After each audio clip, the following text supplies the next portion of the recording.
Thank you everyone for joining in area as well as online. We are going to be reading Psalms 98 as well as Matthew chapters 26 through 28. Psalm 98. Sing a new song to the Lord, for he has done wonderful deeds.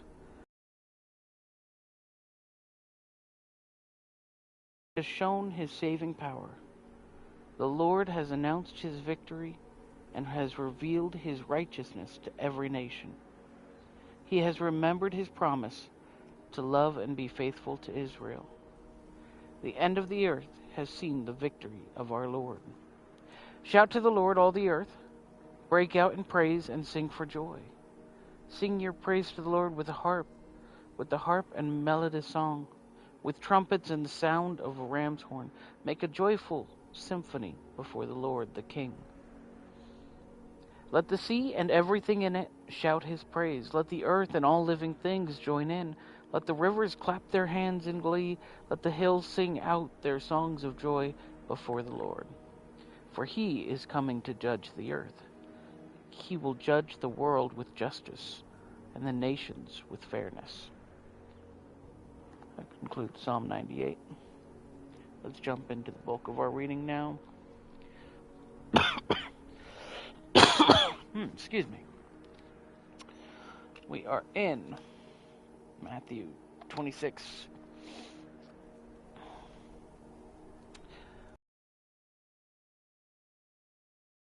He said to his disciples, "As you know, Passover begins in 2 days, and the Son of Man will be handed over to be crucified." At the same time, the leading priests and the elders were meeting at the residence of Caiaphas the high priest, plotting how to capture Jesus secretly to kill him. But not during the Passover celebration, they agreed, or the people may riot. Meanwhile, Jesus was in Bethany, at the home of Simon, a man who had previously had leprosy. While he was eating, a woman came in with a beautiful alabaster jar of expensive perfume and poured it over his head. The disciples were indignant when they saw this. "What a waste," they said. "It could have been sold for a high price and the money given to the poor." But Jesus, aware of this, replied, "Why criticize this woman for doing such a good thing to me? You will always have the poor among you, but you will not always have me. She has poured this perfume on me to prepare my body for burial. I tell you the truth, wherever the good news is preached throughout the world, this woman's deed will be remembered and discussed." Then Judas Iscariot, one of the 12 disciples, went to the leading priests and asked, "How much will you pay me to betray Jesus to you?" And they gave him 30 pieces of silver.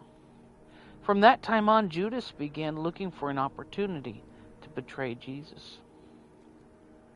On the first day of the festival of unleavened bread, the disciples came to Jesus and asked, "Where do you want us to prepare the Passover meal for you?" "Go into the city," he told them. "You will see a certain man. Tell him, 'The teacher says, my time has come, and I will eat the Passover meal with my disciples at your house.'" So the disciples did as Jesus told them, and prepared the Passover meal there. When it was evening, Jesus sat down at the table with the 12 disciples. While they were eating, he said, "I tell you the truth, one of you will betray me." Greatly distressed, each one asked in turn, "Am I the one?" He replied, "One of you, who has just eaten from this bowl with me, will betray me. For the Son of Man must die, as the Scriptures declared long ago. But how terrible it will be for the one who betrays him.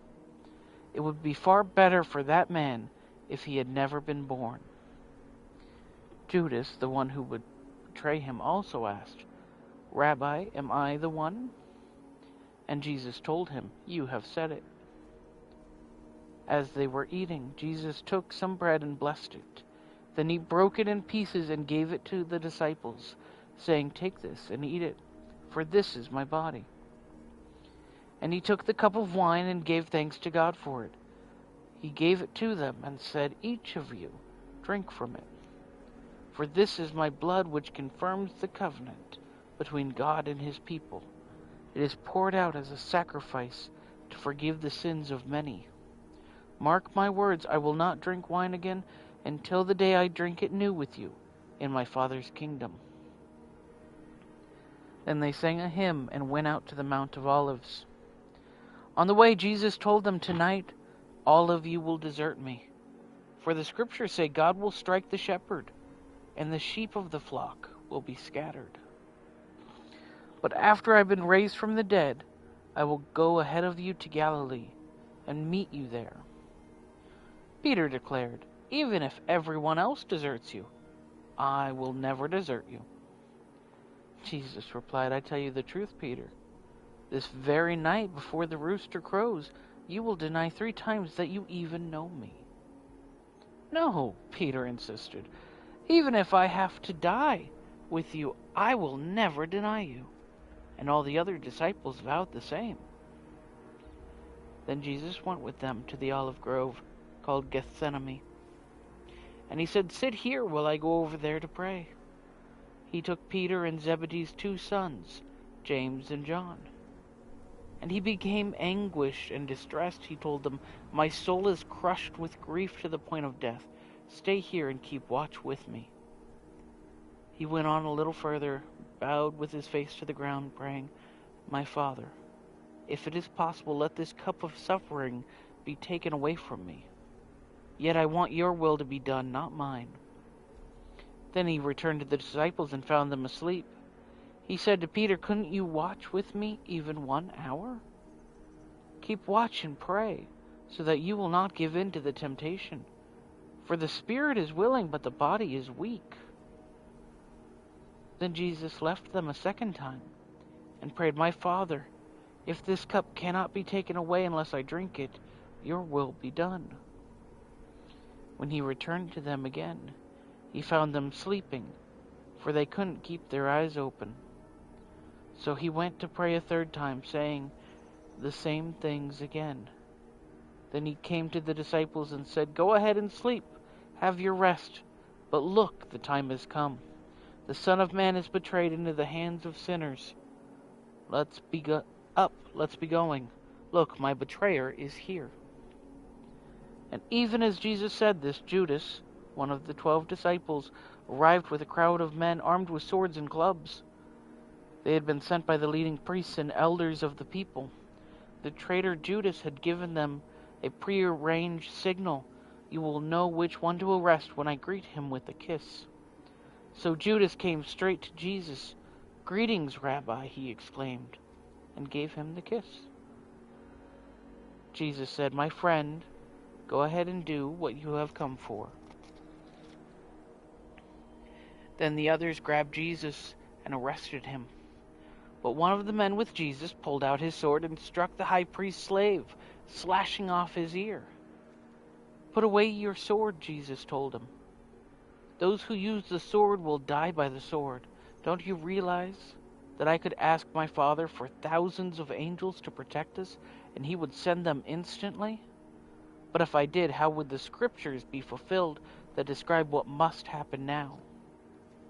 Then Jesus said to the crowd, "Am I some dangerous revolutionary that you come with swords and clubs to arrest me? Why didn't you arrest me in the temple? I was there teaching every day. But this is all happening to fulfill the words of the prophets, as recorded in the scriptures." At that point, all the disciples deserted him and fled. Then the people who arrested Jesus led him to the home of Caiaphas, the high priest, where the teachers of the religious law and the elders had gathered. Meanwhile, Peter followed him at a distance and came to the high priest's courtyard. He went in and sat with the guards and waited to see how it would all end. Inside, the leading were trying to find witnesses who would lie about Jesus so they could put him to death. But even though they found many who would agree to give false witness, they could not use anyone's testimony. Finally, 2 men came forward who declared, This man said, I am able to destroy the temple of God and rebuild it in 3 days. Then the high priest stood up and said to Jesus, Well, aren't you going to answer for these charges? What do you have to say for yourself? Oh, hello there. But Jesus remained Please silent. be a good friend for me. Then the high priest said to him, I demand in the name of the living God, tell us if you are the Messiah, the Son of God. Jesus replied, You have said it. And in the future you will see the Son of Man seated in the place of power at God's right hand, and coming on the clouds of heaven.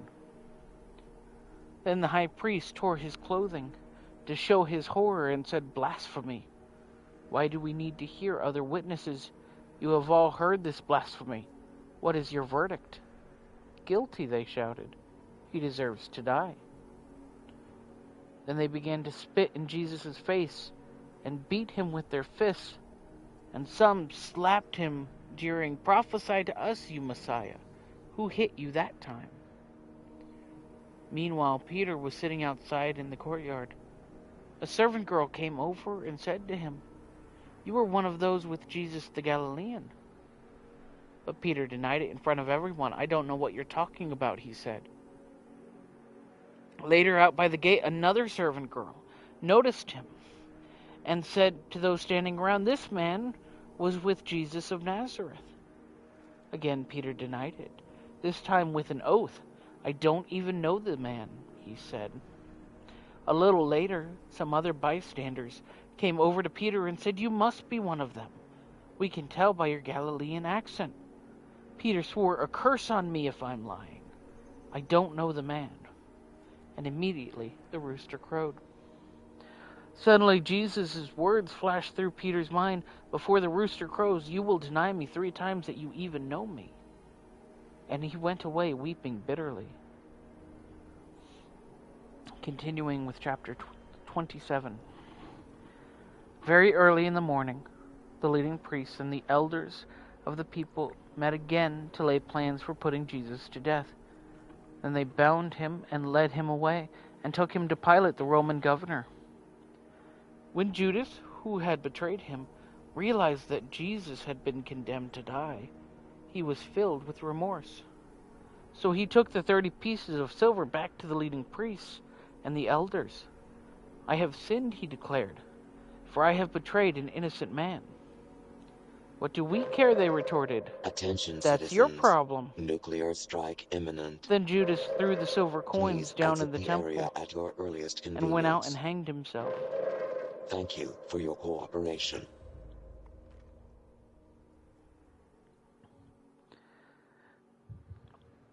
The leading priests picked up the coins.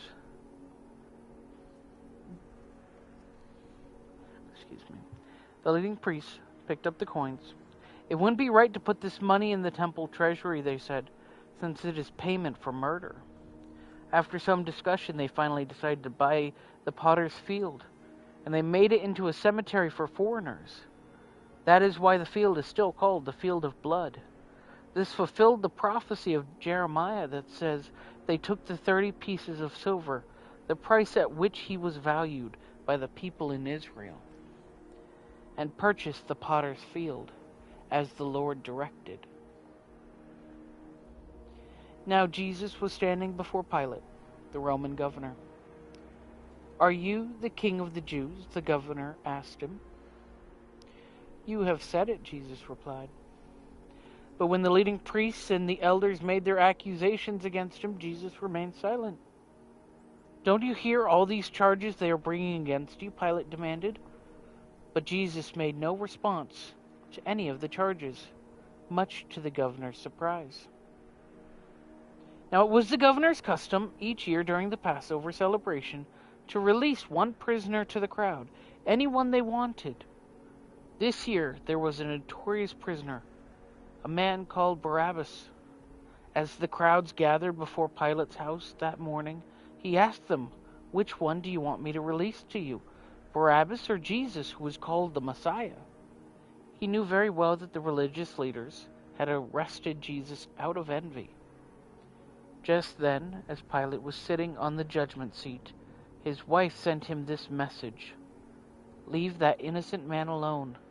I suffered through a terrible nightmare about him last night."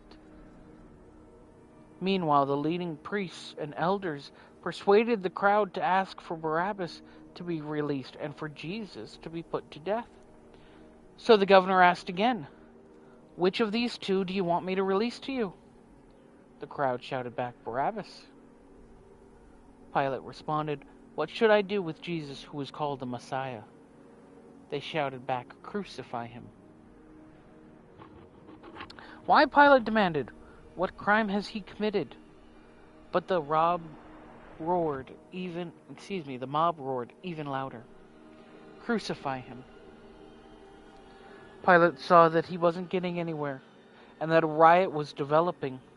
So he sent for a bowl of water and washed his hands before the crowd, saying, "I am innocent of this man's blood. The responsibility is yours." And the people yelled back, "We will take responsibility for his death, we and our children." So Pilate released Barabbas to them. He ordered Jesus flogged with a lead-tipped whip and turned him over to the Roman soldiers to be crucified. The soldiers took Jesus into their headquarters and called out the entire regiment. They stripped him and put a scarlet robe on him. They wove thorn branches into a crown and put it on his head, and they placed a reed stick in his right hand as a scepter. Then they knelt before him in mockery and taunted, "Hail, King of the Jews!" And they spit on him and grabbed the stick and struck him on the head with it. When they were finally tired of mocking him, they took off the robe and put his own clothes on him again. And they led him away to be crucified. Along the way, they came across a man named Simon, who was from Cyrene. And the soldiers forced him to carry Jesus' cross. They went out to a place called Golgotha, which means place of the skull. The soldiers gave Jesus wine mixed with bitter gall.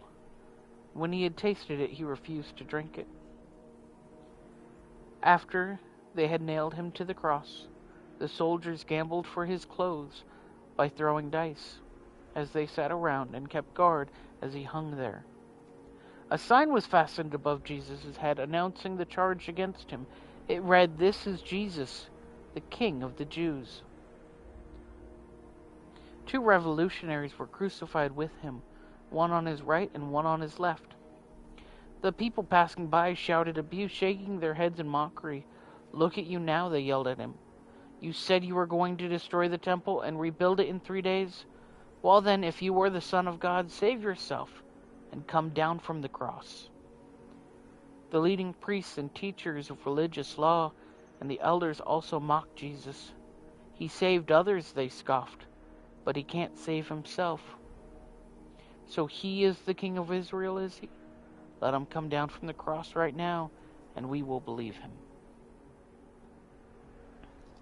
He trusted God, so let God rescue him now, if he wants him. For he said, "I am the Son of God." Even the revolutionaries who were crucified with him ridiculed him in the same way. At noon, darkness fell across the whole land until 3 o'clock. At about 3 o'clock, Jesus called out with a loud voice, "Eli, Eli, lama sabachthani," which means, my God, why have you abandoned me?" Some of the bystanders misunderstood and thought he was calling for the prophet Elijah. One of them ran and filled a sponge with sour wine, holding it up to him on a reed stick so he could drink. But the rest said, "Wait, let's see whether Elijah comes to save him." Then Jesus shouted out again, and he released his spirit. At that moment, the curtain in the sanctuary of the temple was torn in two, from top to bottom. The earth shook, and rocks split apart, and tombs opened. The bodies of many godly men and women who had died were raised from the dead. They left the cemetery after Jesus' resurrection and went into the holy city of Jerusalem and appeared to many people. The Roman officer and the other soldiers at the crucifixion were terrified by the earthquake and all that had happened. They said this man truly was the Son of God. And many women who had come from Galilee with Jesus to care for him were watching from a distance. Among them was Mary Magdalene, Mary, the mother of James and Joseph, and the mother of James and John, the sons of Zebedee. As evening approached, Joseph, a rich man from Arimathea, who had become a follower of Jesus, went to Pilate and asked for Jesus' body, to release it to him. Joseph took the body and wrapped it in a long sheet of clean linen cloth and placed it in his very own new tomb, which had been carved out of the rock. Then he rolled a great stone across the entrance and left. Both Mary Magdalene and the other Mary were sitting across from the tomb and watching. The next day on the Sabbath, the leading priests and Pharisees went to see Pilate. They told him, "Sir, will you remember that the deceiver once said when he was still alive, 'After 3 days I will rise from the dead'? So we request that you seal the tomb until the 3rd day. This will prevent his disciples from coming and stealing his body, and then telling everyone that he was raised from the dead. If that happens, we'll be worse off than we were at first." Pilate responded, "Take guards and secure it the best you can."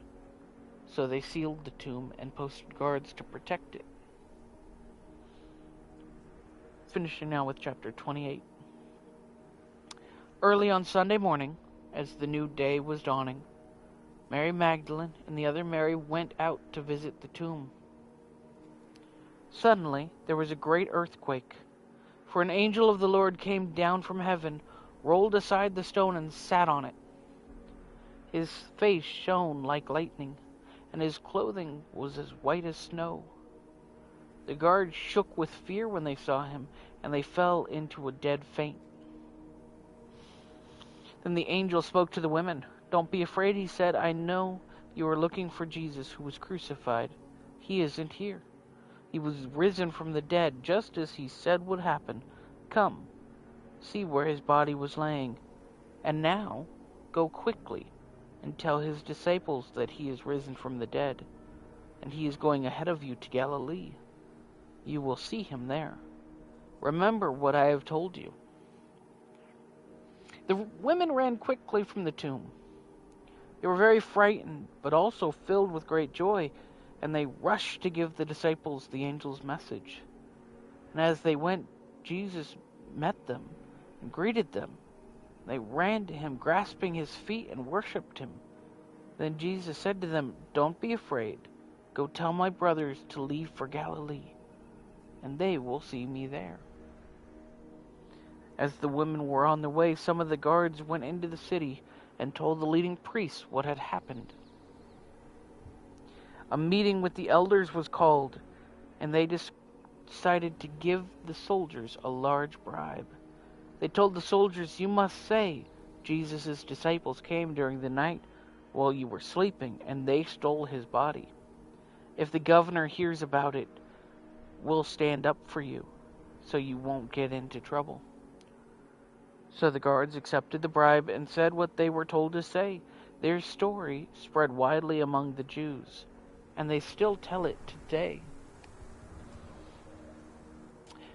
Then the 11 disciples left for Galilee, going to the mountain where Jesus had told them to go. When they saw him, they worshipped him, but some of them doubted. Jesus came and told his disciples, "I have been given all authority in heaven and on earth. Therefore go and make disciples of all the nations, baptizing them in the name of the Father, and the Son, and the Holy Spirit. Teach these new disciples to obey all the commands I have given you. And be sure of this, I am with you always, even to the end of the age." And that concludes the Gospel of Matthew. And today's reading we will pick up next time, starting with the Gospel of Mark and the next psalm on the list. Thank you for all who stayed and listened, and I do want to make one quick note on today's reading. Something that has been long held as one of the evidences of its being true is the fact that it was women used as the first witnesses of his resurrection. Back in that day, even according to Jewish custom and Jewish law, 2 women were required to be only one witness. You needed 2 women to equal the witness of 1 man. And the fact that it was women used to be the first witnesses, if you were going to make up a story, you would not use women witnesses, because it was not as trusted.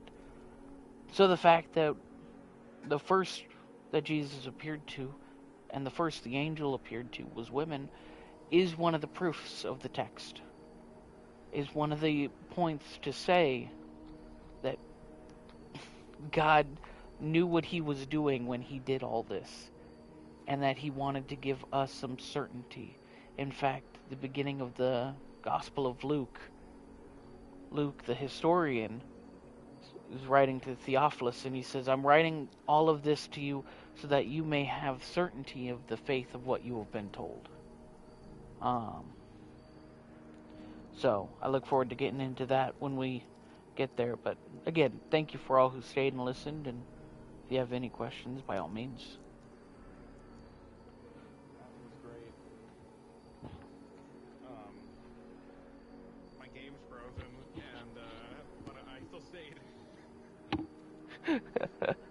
That happened to us last time. I think about like 4 of us were frozen. Oh yeah. Right after that nuke launched, or no, right after it exploded, my game froze, and I'm just still sitting here.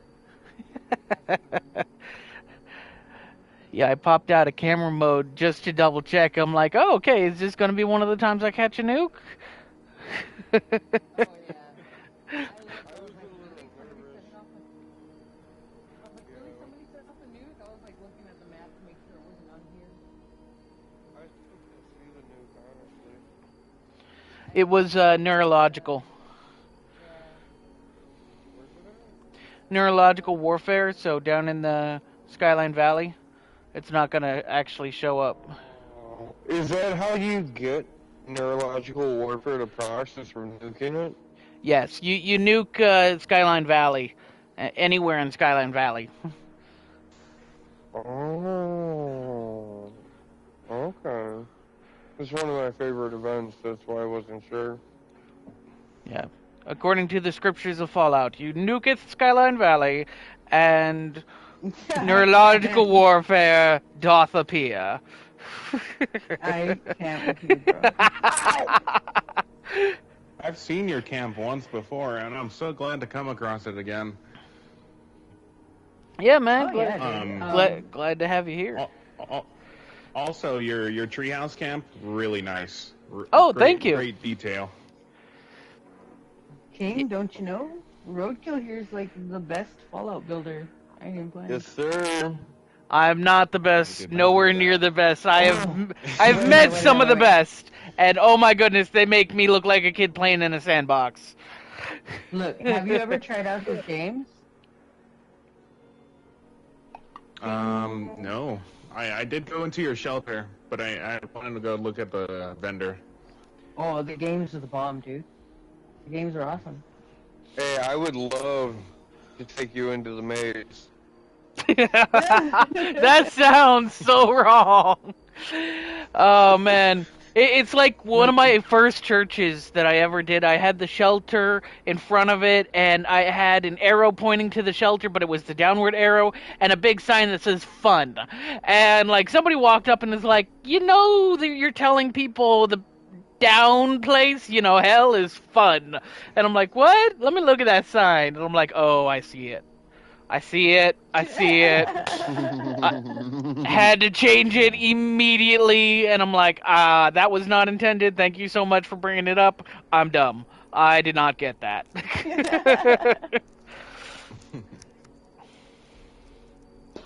Alright, well, I gotta restart my game because my screen is frozen.